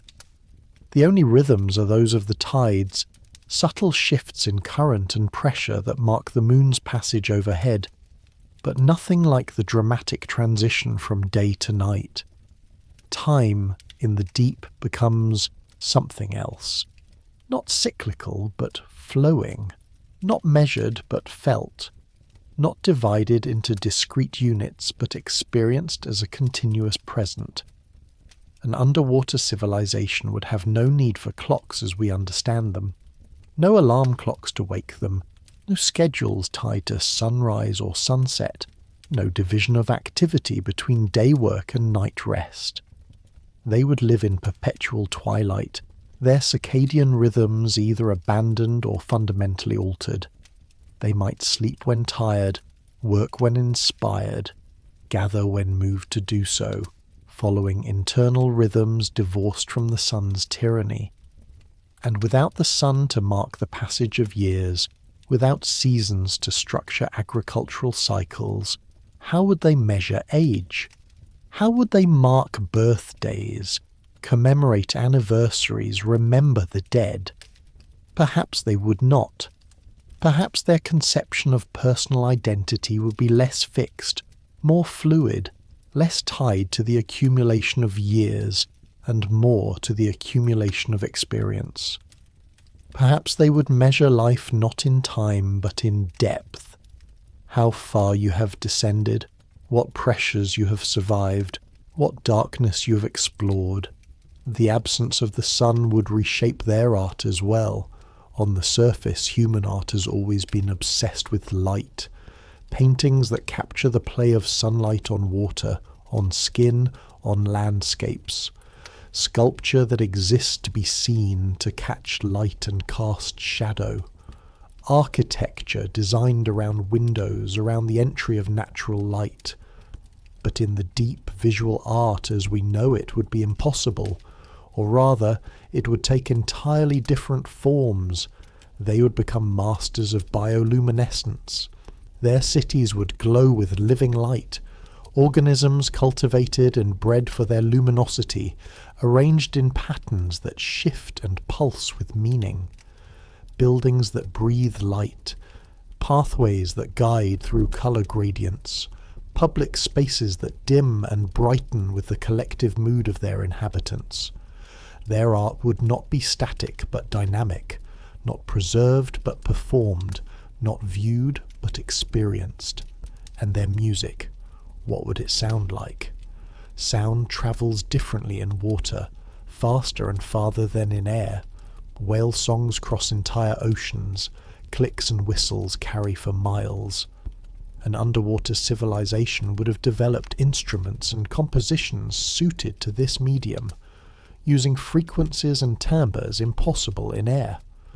Perhaps they would create symphonies that span hundreds of miles, compositions that take hours to pass from beginning to end, ensemble performances where musicians are separated by vast distances yet perfectly synchronized through the ocean's acoustic properties. Or perhaps they would not separate music from communication at all. Perhaps their language would be inherently musical, each sentence a melody, each conversation a duet, each gathering a chorus. Perhaps they would have retained or enhanced the colour-changing abilities of cephalopods, communicating through patterns of bioluminescence that dance across their skin, a visual language more information-dense than spoken words could ever be. Imagine a conversation where your entire body becomes an expression, where emotion and meaning are displayed simultaneously. where deception is nearly impossible because your thoughts are literally written on your skin. This would create a culture of radical transparency. On the surface, we hide ourselves behind clothes, behind facial expressions we've learned to control, behind words we choose carefully to conceal as much as reveal. We have developed elaborate social mechanisms for maintaining privacy, for presenting curated versions of ourselves to the world. But in a civilization where communication is visual and involuntary, where emotion displays itself automatically in waves of colour and light, privacy as we know it could not exist. How would that change them? Would they become more honest, more emotionally intelligent, more empathetic, forced to witness each other's inner states constantly? Or would they develop new forms of psychological distance, new ways of maintaining individual identity in the face of perpetual transparency? Perhaps they would value solitude more intensely than we do, needing regular periods of isolation to maintain sanity in a society where nothing is hidden. And what would they believe? What religions, what philosophies, what cosmologies would emerge from a civilization living in eternal darkness? On the surface, most human religions have centered around the sun, around light as metaphor for divinity, goodness, truth. Darkness is evil, ignorance, death. But in the deep, darkness is home. Darkness is safety. Darkness is where life happens. They might revere the darkness, see in it not absence but presence, the presence of depth, of mystery, of infinite possibility. They might view the surface not as a paradise lost, but as a harsh, exposed realm of dangerous light where nothing can hide, where the sun burns and blinds. They might tell their children cautionary tales about the terrible surface, where beings live flattened against a two-dimensional plane, where the sky is a hard limit you cannot penetrate, where light reveals everything and destroys the sacred mystery of the unknown.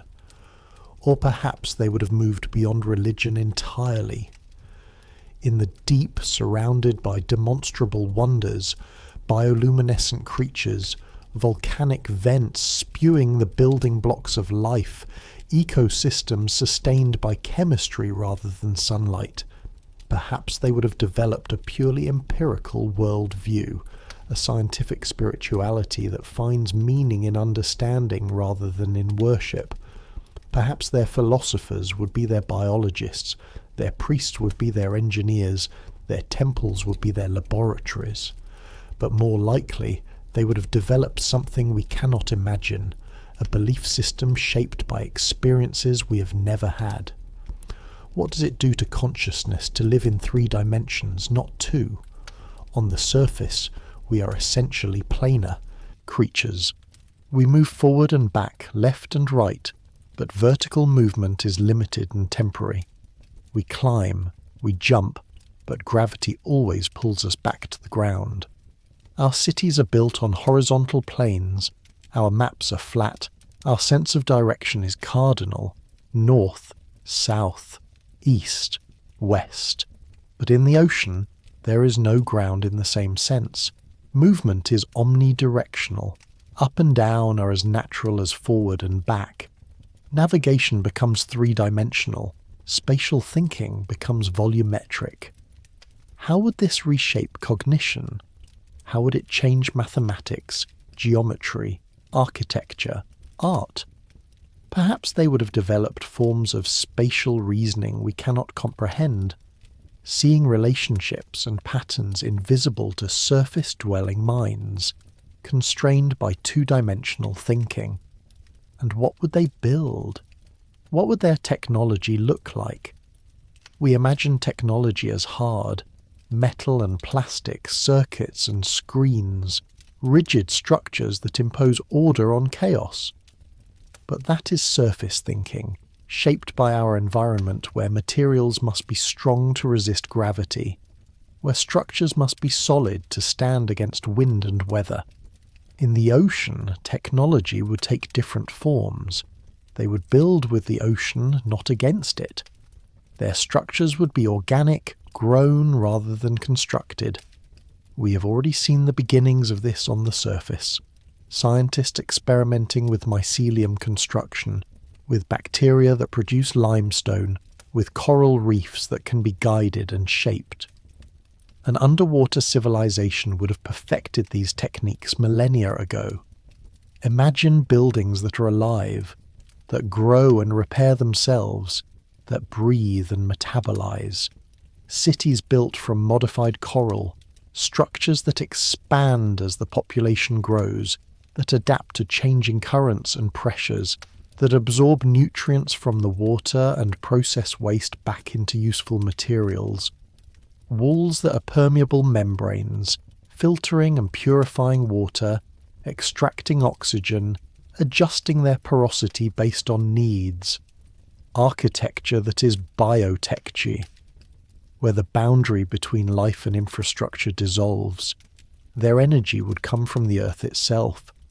We know hydrothermal vents exist throughout the ocean floor, spewing superheated water rich in minerals and gases. These vents support entire ecosystems without sunlight, proving that life can thrive on geothermal energy alone. An underwater civilization would have learned to harness these vents, not just for heat but for electricity, for chemical synthesis, for industrial processes. Perhaps they would cultivate specialized bacteria that live around the vents, engineering them to produce specific compounds, to generate electricity through biochemical processes, to convert dissolved minerals into useful materials. Perhaps they would have developed biological batteries, organisms that store energy chemically, releasing it on demand, living power plants integrated into their city's metabolism. Perhaps their entire civilization would be a symbiotic system, a macroorganism where individual beings and the structures they inhabit and the organisms they cultivate all form a single, integrated whole. Transportation would be elegant, minimal, biomimetic. They would not need vehicles in the way we do. With bodies adapted for swimming, with the entire ocean as their highway, they would move through the water as fish do, efficiently, gracefully, following currents rather than fighting them. But for long distances, for carrying cargo, for moving large numbers of people, they would need something more. Perhaps they would have domesticated large marine animals, whales, sharks, even species we have never seen, creatures bred or genetically modified for transportation. Imagine riding within a whale, a symbiotic relationship where the creature provides transport and the riders provide direction, grooming, food supplementation. Or perhaps they would have developed living vessels, organisms grown and trained for specific purposes, that respond to chemical or electrical signals, that navigate using biological sonar, that are as much partners as vehicles. Or perhaps their transportation would be current-based. The ocean is crisscrossed with currents, rivers within the sea that flow with predictable patterns. The Gulf Stream, the Kuroshio, the Antarctic Circumpolar Current. These are highways that move water across entire oceans. An underwater civilization would have mapped these currents in exquisite detail, understanding their patterns, their seasonal variations, their connections. They would build their cities along major current systems, design their transportation networks around natural flows, using the ocean's own movement to travel vast distances with minimal energy expenditure. But what about manufacturing? What about tools, materials, objects?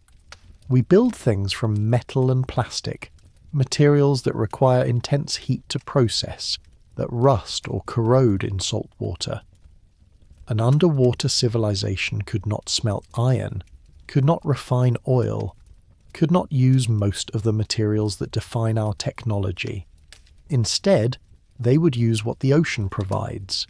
ceramics made from silica and calcium compounds, harder than steel and impervious to corrosion, composites woven from kelp and algae fibers, flexible yet strong, biodegradable yet durable, glass formed from volcanic minerals, shaped by biological acids rather than by fire, and materials we cannot imagine, created through bioengineering and chemistry we have not yet discovered. Their tools would be biological.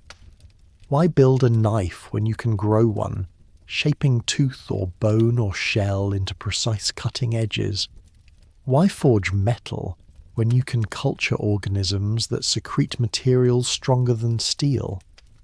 Why manufacture electronics when you can breed organisms that process information, that transmit signals, that store and retrieve data through biological means?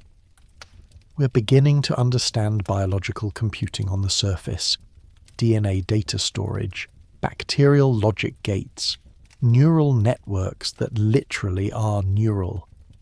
An underwater civilization would have taken this infinitely further.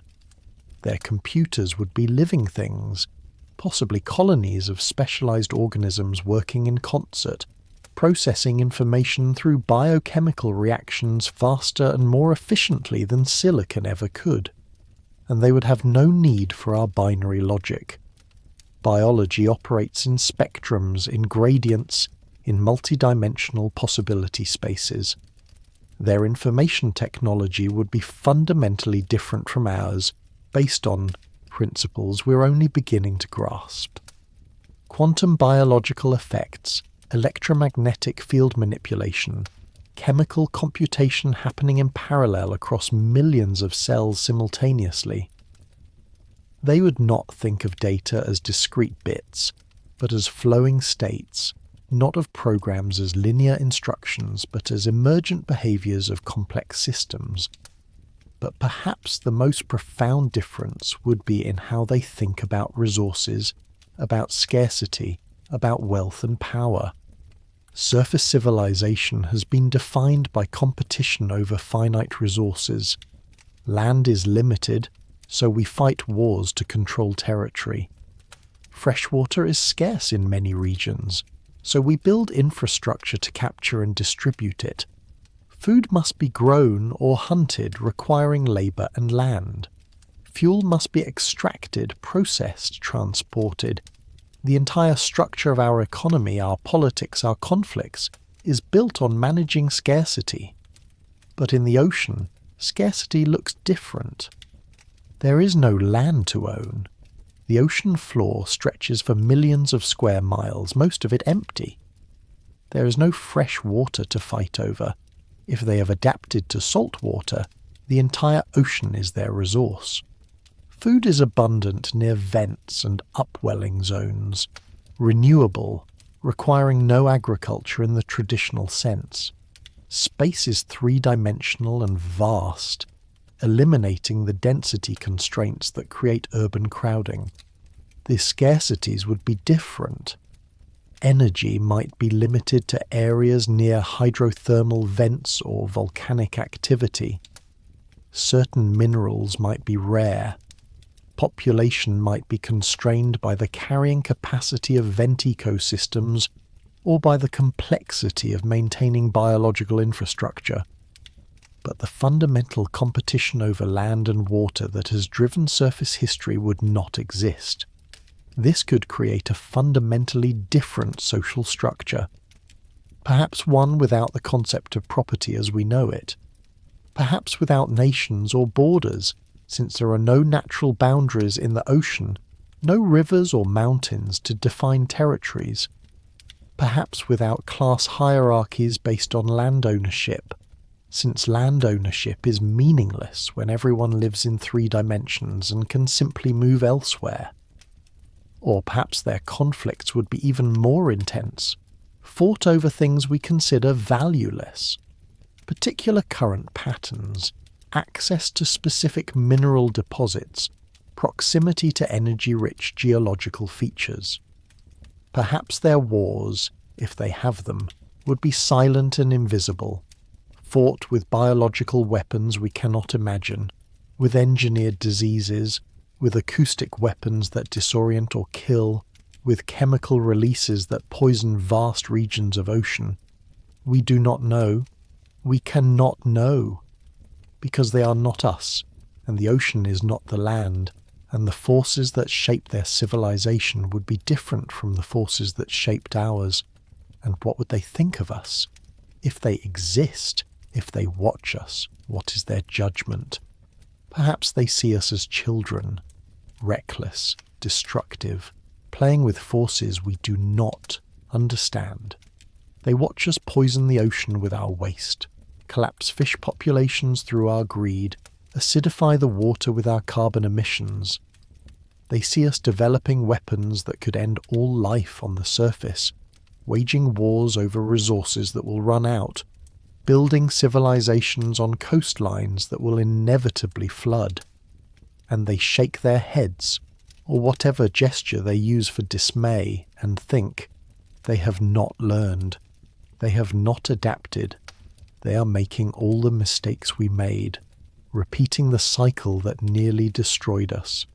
Perhaps they pity us, trapped on the surface, confined to 2 dimensions, slaves to the sun's cycle, vulnerable to weather and climate and the slow violence of environmental collapse.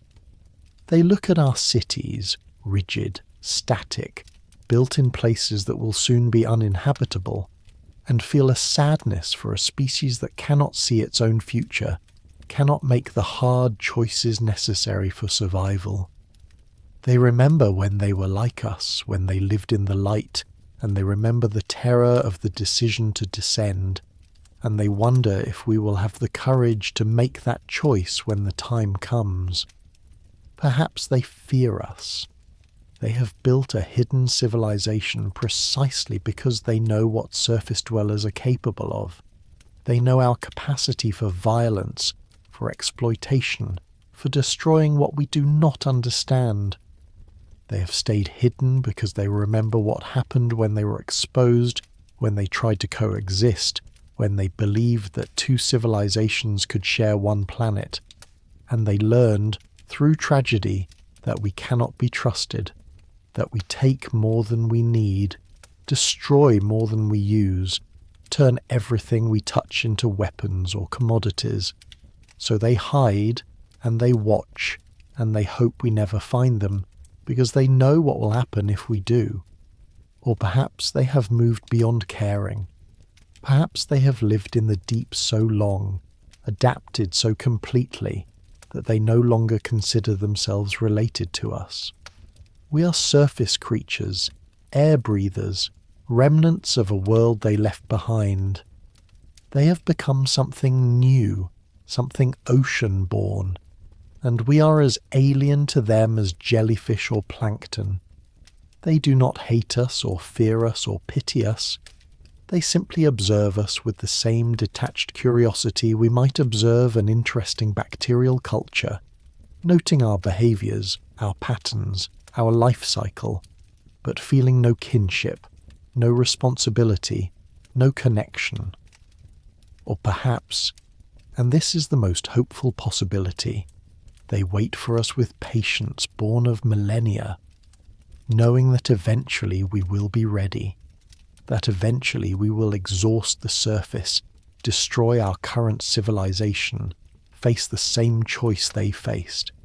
And when that moment comes, when the waters rise and the land fails and humanity stands on the edge of extinction, they will reveal themselves, not to conquer or to judge, but to offer a hand, to say, we survived this, we made the transition, we can teach you, we can show you how to breathe, water instead of air, how to live in darkness instead of light, how to build a civilization that lasts not centuries but millennia. Come, descend, join us, become what we became, survive. There are moments in history that make you wonder, events that do not quite make sense, that carry the whisper of outside influence, of invisible hands guiding outcomes. In 1968, the submarine USS Scorpion sank in the Atlantic Ocean with all hands lost. The official investigation concluded it was due to mechanical failure, possibly a torpedo malfunction.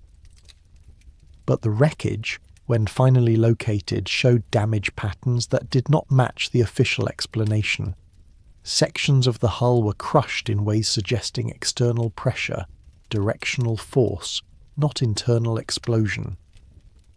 Some researchers noted marks that looked almost like bite patterns, like something massive had gripped the submarine and squeezed. The Navy classified much of the evidence. The families of the sailors were told very little, and in the years since, occasional reports have surfaced from other submarine crews in that region. Reports of sonar contacts that moved impossibly fast, of sounds that seemed organic yet huge, of instruments malfunctioning in ways that suggested external electromagnetic interference. Nothing conclusive, nothing provable, just whispers in the deep. Or consider the strange rescue of the Essex, a whaling ship that sank in 1820 after being rammed by a whale, the incident that inspired Moby Dick. The survivors drifted in lifeboats for months, dying of thirst and starvation, resorting to cannibalism. But some survivors reported something that was never included in the official accounts, that on certain nights they saw lights beneath the water, organized patterns that moved in formations. That one survivor, delirious with thirst, swore he saw figures in the waves, humanoid but wrong, watching them with what seemed like judgment. The man was dismissed as mad, his testimony stricken from the record. But he insisted until his death that something had been watching them, deciding whether they deserved to be saved, ultimately choosing to let them suffer for the crime of killing whales. Or the lost city of Helike, a Greek city that sank into the sea in 373 BC during an earthquake. Ancient accounts describe the city being swallowed by the ocean, its buildings and inhabitants disappearing in a single night. But some accounts mention strange lights in the water after the city sank, sounds like singing coming from beneath the waves. Local fishermen refused to go near the site for generations, claiming that on quiet nights you could still hear the city, that it had not been destroyed but taken, absorbed by something beneath the ocean, its people transformed rather than drowned.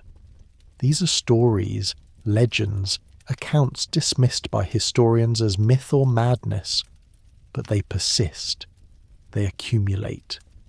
And if you look at them together, if you map the locations and dates, patterns begin to emerge. Clusters of unusual events around deep ocean trenches, around volcanic regions, around areas of high seismic activity. As if something watches these places, as if something takes interest when surface events intersect with the deep. Consider the tsunami warning systems that sometimes activate with no earthquake, no obvious cause. Consider the mass strandings of whales and dolphins, dozens or hundreds beaching themselves simultaneously, their navigation systems apparently disrupted by something we cannot detect. Consider the sailors throughout history who reported being guided to safety by dolphins, by whales, by currents that seemed to flow contrary to natural patterns, carrying disabled ships to shore when they should have drifted out to sea. Coincidences, natural phenomena we do not yet understand? Absolutely, probably, almost certainly. But what if they are not? What if someone has been watching?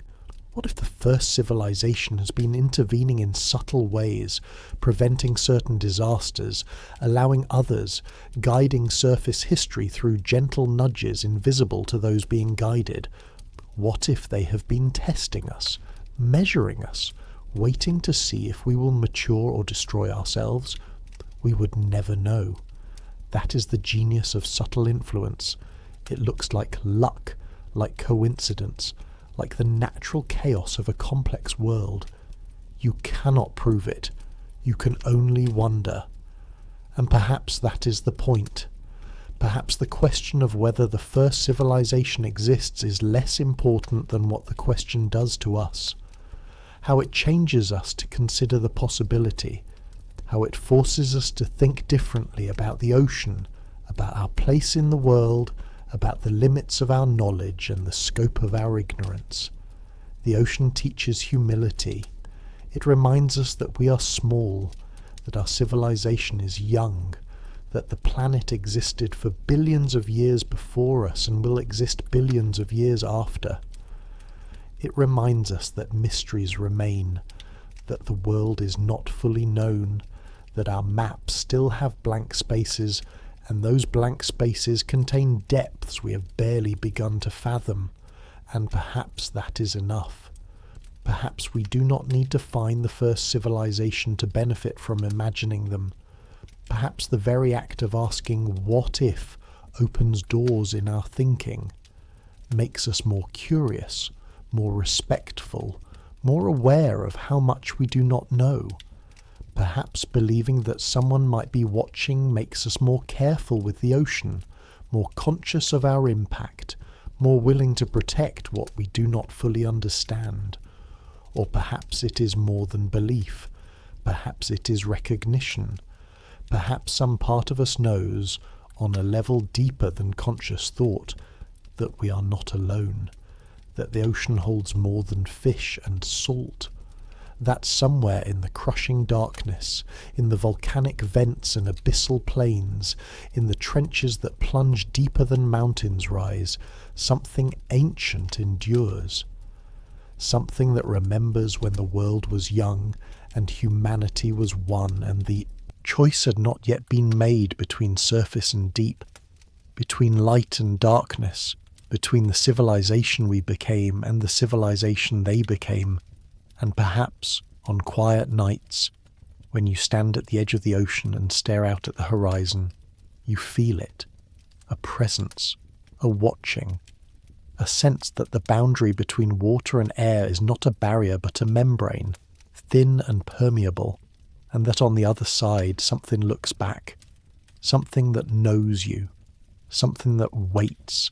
The ocean breathes, the ocean remembers, and somewhere in its depths the first civilization lives, or lived, or might live, or will live when we finally descend to join them, completing the cycle, returning to the water from which we came, becoming what we were always meant to become. Or none of this is true, and the ocean is empty, and we are alone, and the mystery is simply the universe's way of reminding us that not everything can be known, not everything can be answered, not everything can be reduced to data and proof and certainty. Either way, the ocean keeps its secrets, and we keep asking. And the story continues, unwritten, unfinished, as deep and endless as the sea itself. The evidence is scattered, fragmented, inconclusive. The myths speak of sunken cities and ancient floods. The anomalies suggest structures and sounds that defy explanation. The science shows us that the ocean is vast, unexplored, capable of supporting life in ways we're only beginning to understand. But none of it proves that the first civilization still lives beneath the waves. None of it offers certainty, and perhaps that is the point. Mystery is not a flaw. It is a feature of the universe, a reminder that we do not know everything, that the world is larger and stranger than we can comprehend. The ocean embodies that mystery. It is the last frontier on Earth, the place where our maps still say, "Here be dragons," where the unknown still reigns, and in that unknown possibilities flourish, possibilities that challenge our assumptions, that expand our imagination, that force us to ask questions we have never dared to ask. What if the first civilization still lives underwater? The question is not meant to be answered. It is meant to be felt, to linger in the mind, to open doors that logic and evidence alone cannot unlock. It is an invitation to wonder, to dream, to consider that the story of humanity is not the only story, that the surface is not the only world, that the past is not as dead as we believe. And maybe, just maybe, the ocean is not as empty as it seems. Maybe the darkness hides more than fish and rock. Maybe the silence is not silence at all, but a language we've not yet learned to hear. Maybe the first civilization is still there, deep below, watching and waiting, holding secrets that could change everything we think we know. Or maybe they are gone, and the ruins we find are all that remains, echoes of a world that rose and fell long before ours began. Maybe the sounds are just ice and stone, the structures just accidents of geology, the myths just stories we tell ourselves to make sense of the chaos. Maybe we are alone after all, the only intelligence on this planet, the only ones who will ever ask these questions. But the ocean does not answer. It keeps its secrets, vast and patient, indifferent to our curiosity. It rolls on, tide after tide, century after century, holding the past and the future in its depths. And we stand on the shore, staring out at the horizon, wondering what lies beneath, wondering if we will ever know, wondering if we even want to, because some mysteries are meant to remain unsolved. Some questions are meant to haunt us, to pull us forward, to remind us that the world is not a puzzle to be completed, but a story still being written. And in that story, in the space between what we know and what we imagine, the first civilization still lives. Not as fact, but as possibility. Not as history, but as myth. Not in the past, but in the eternal present of the deep, where time moves differently and the boundaries between real and unreal dissolve like salt in water. The ocean breathes, the ocean remembers, and, somewhere in its depths, something ancient stirs, dreaming of the surface, dreaming of the sun, dreaming of the day when the waters will rise again and the hidden will be revealed. Or perhaps it dreams of nothing at all, content in the darkness, at peace in the cold, having found a home where no one will ever find it. Either way, the ocean keeps its secrets, and we keep asking. And the mystery endures, as deep and endless as the sea itself,